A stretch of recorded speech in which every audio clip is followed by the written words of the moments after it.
2025 के आखिर और 2026 की शुरुआत में एक नाम अचानक से हर तरफ छा गया, जेफरी एप्स्टीन। वजह, उनसे जुड़े लाखों दस्तावेजों का सामने आना, जिसने दुनिया में सचमुच एक भूचाल ला दिया।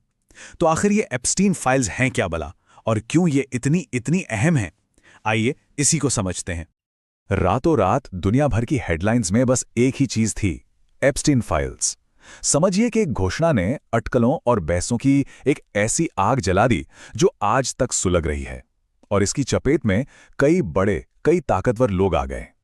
लेकिन इतनी सारी खबरों, इतनी सारी बातों के बीच सच क्या है? ये फाइल्स असल में हैं क्या, और इनसे पता क्या चलता है? तो इस बातचीत में हम इन सनसनीखेज सुर्खियों से पर्दा हटाकर सीधे मुद्दे पर आएंगे। देखेंगे कि ये फाइलें हैं क्या, जांचकर्ताओं को मिला क्या, और सबसे जरूरी, इनके सामने आने का असली नतीजा क्या हुआ।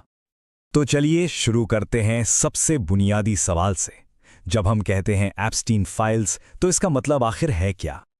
हाँ, तो सबसे पहले ये समझना जरूरी है कि ये कोई एक लिस्ट नहीं है, जैसा कि कई लोग सोच रहे थे।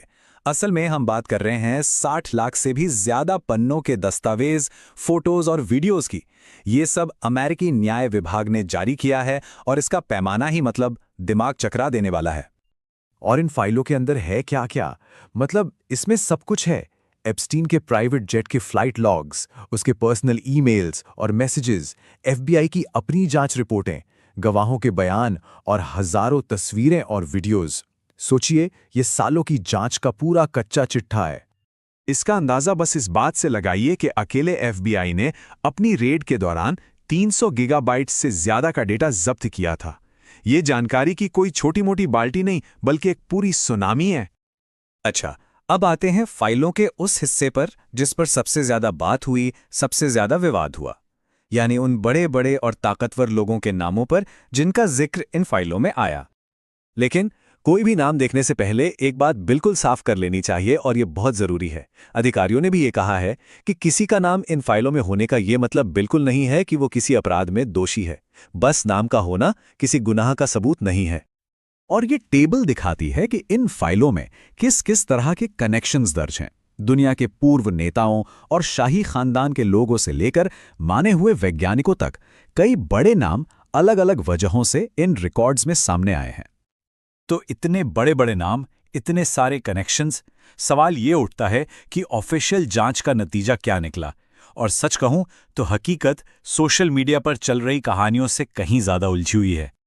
और यहीं पर एक बहुत बड़ा फर्क देखने को मिलता है। जो कहानी चल रही थी वो ये थी कि एप्स्टीन दुनिया के अमीर और ताकतवर लोगों के लिए एक बड़ा सेक्स ट्रैफिकिंग रैकेट चलाता था। लेकिन एफबीआई का ऑफिशियल निष्कर्ष कुछ और कहता है। उन्होंने माना कि एप्स्टीन ने खुद तो घिनौने अपराध किए, लेकिन इस बात के पक्के सबूत नहीं मिले कि वो दूसरे ताकतवर लोगों के लिए एक संगठित रैकेट चला रहा था। तो देखिए, मुख्य बात यह है कि शक तो बहुत था, लेकिन जांचकर्ताओं को लगा कि एप्स्टीन और उसकी सहयोगी घिस्लेन मैक्सवेल से आगे जाकर एक बड़े नेटवर्क को कोर्ट में साबित करने के लिए सबूत काफी नहीं थे। जैसे किसी और ताकतवर इंसान की कोई आपत्तिजनक तस्वीर या वीडियो नहीं मिली। बैंक रिकॉर्ड्स में पेमेंट तो दिखे, पर उन्हें सीधे तौर पर किसी क्रिमिनल एक्टिविटी से नहीं जोड़ा जा सका। और कुछ पीड़ितों के बयानों में भी विरोधाभास थे, जिससे केस कमजोर हो रहा था। इसीलिए इस मामले में सबसे बड़ी सजा घिस्लेन मैक्सवेल को ही हुई। हाँ, तो कोई नई सजा नहीं हुई, कोई नया क्रिमिनल चार्ज नहीं लगा, लेकिन इसका यह मतलब बिल्कुल नहीं है कि इन फाइलों का कोई असर नहीं हुआ। असल में इसका जो असर हुआ वो बहुत तेज था, और पूरी दुनिया ने महसूस किया। और जो हुआ वो ये था कि इस्तीफों की एक बाढ़ सी आ गई। ये इस्तीफे किसी कानूनी सजा की वजह से नहीं हुए, ये हुए पब्लिक प्रेशर की वजह से। ये नतीजा था इस बात का कि एक दोषी अपराधी के साथ उठना बैठना भी कितनी भारी कीमत वसूल सकता है। मतलब परिणाम कानूनी नहीं बल्कि नैतिक थे। इस टाइमलाइन पर नजर डालें तो पता चलता है कि ये असर कितना बड़ा था।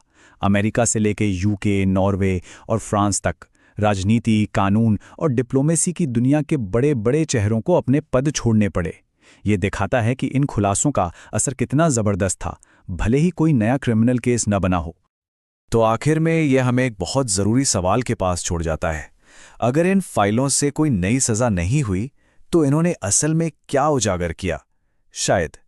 शायद इन फाइलों का सबसे बड़ा खुलासा अपराधियों की कोई छिपी हुई लिस्ट नहीं थी, बल्कि ये इस बात का एक आईना था कि पावर और पहुंच कैसे काम करती है, और गलत लोगों से जुड़ने का अंजाम कितना संगीन हो सकता है।